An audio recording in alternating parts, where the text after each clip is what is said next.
જય શ્રી કૃષ્ણ। અત્યારે આપણે આવ્યા છીએ દેવભૂમિ દ્વારકા કે જ્યાં અખિલ ભારતીય મહારાષ્ટ્રનું આયોજન કરવામાં આવ્યું છે। તો આપણે તેમના દર્શન કરવા જવાના છે। તો ચાલો જઈએ આમના દર્શન કરીએ।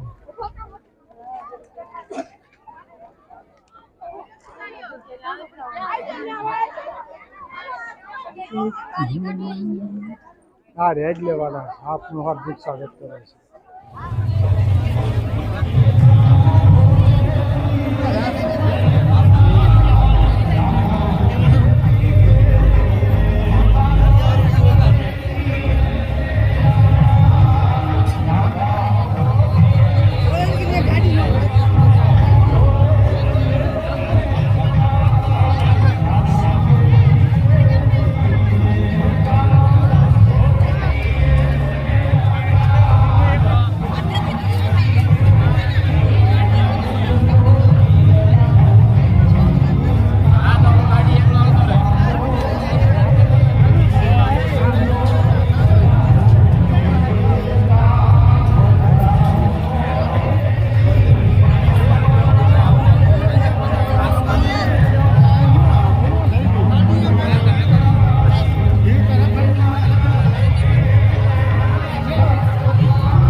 साक्ष्य दिव्य आत्मा ने साक्ष्य तमाम आहिर समाज आज आपणे एक प्रण लઈએ કે આજથી જો આપણા વાડા તો તૂટેલા છે, અહીંયા બેઠા છે, અહીંયા ઊભેલા છે ને એને વાડા નથી, નાના વર્ગ છે ને એને વાડા નથી। વાડા કોને છે ખબર?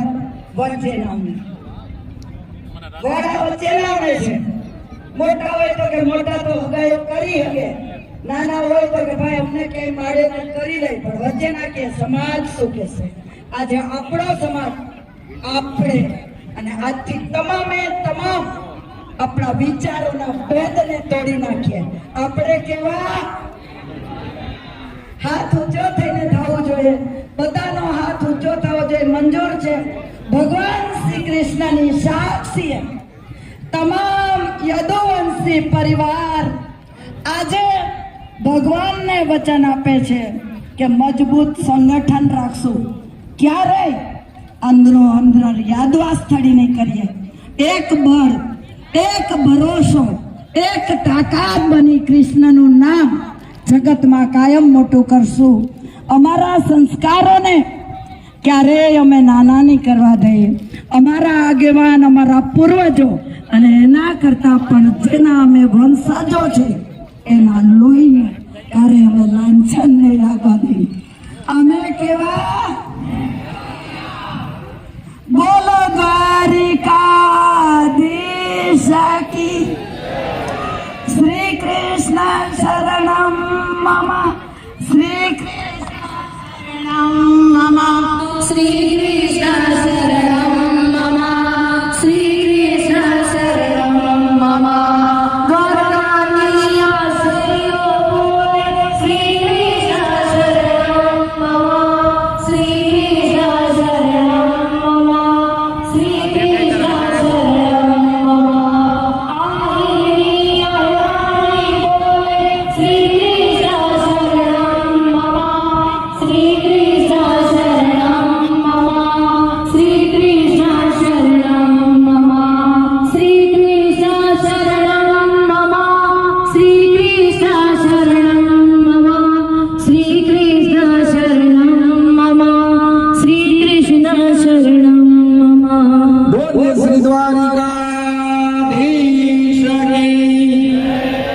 આજે આ એકલોયા આહિરના સંકલ્પમાં સમસ્ત ગુજરાત અને સમસ્ત ભારતની તમામ પવિત્ર ભૂમિઓની દિવ્ય માટી અને દિવ્ય જળ ભગવાન શ્રી કૃષ્ણને પ્રિય એવા કદમના ઝાડવાને અર્પણ કરી અને ભગવાન શ્રી કૃષ્ણને આપણા તમામ વિચારો અર્પણ કરવા માટેનો એક પ્રયાસ છે.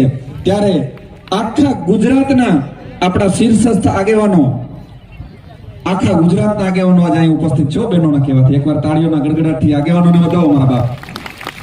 એ તમામ આગેવાનોને વિનંતી છે કે આપણે આજે સંકલ્પ છે એ અહીંયા દિવ્ય માટી અને દિવ્ય જળ ભગવાન શ્રી કૃષ્ણના ચરણોમાં અર્પણ કરી, કદમના ઝાડવે અર્પણ કરી અને આજથી આ એકલોયા આહિરનો સંકલ્પ આપણે સૌ લેશું. આહિર સમાજના યુવાનોને વિનંતી છે કે જે પણ ભાઈઓ સેવા આપવા માંગતા હોય તે અત્યારે તાત્કાલિક રસોડા વિભાગમાં પહોંચે. આહિર સમાજના યુવાનો જે સેવા આપવા માંગતા હોય તેઓ તાત્કાલિક રસોડા વિભાગમાં પહોંચે. અને ખાસ ગીર સોમનાથ ના જે પણ સ્વયંસેવક ભાઈઓ અહીંયા ઉપસ્થિત છે તેમને ખાસ સૂચના છે કે તેઓ તાત્કાલિક રસોડા વિભાગની અંદર તાત્કાલિક ત્યાં પહોંચી અને આપણી વ્યવસ્થાઓને સાચવશે. આહિર સમાજના તમામ યુવાનોને વિનંતી છે જેમને પણ સેવા આપવી હોય તેઓ રસોડા વિભાગમાં તાત્કાલિક પહોંચો. જેઓ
તો આ અખિલ ભારતીય મહારાષ્ટ્રનો વિડીયો ગમ્યો હોય તો લાઈક શેર અને કમેન્ટ કરજો અને અમારી યુટ્યુબ ચેનલમાં જો તમે નવા હોય તો આ સબસ્ક્રાઇબ કરવાનું ભૂલશો નહીં, જેથી કરીને અમારા આવનાર વિડીયો સૌથી પહેલા આપને જોવા મળશે. અને આ વિડીયો જોનાર તમામ મારા વહાલા મિત્રો, ભાઈઓ બહેનો, વડીલોને જય શ્રી કૃષ્ણ.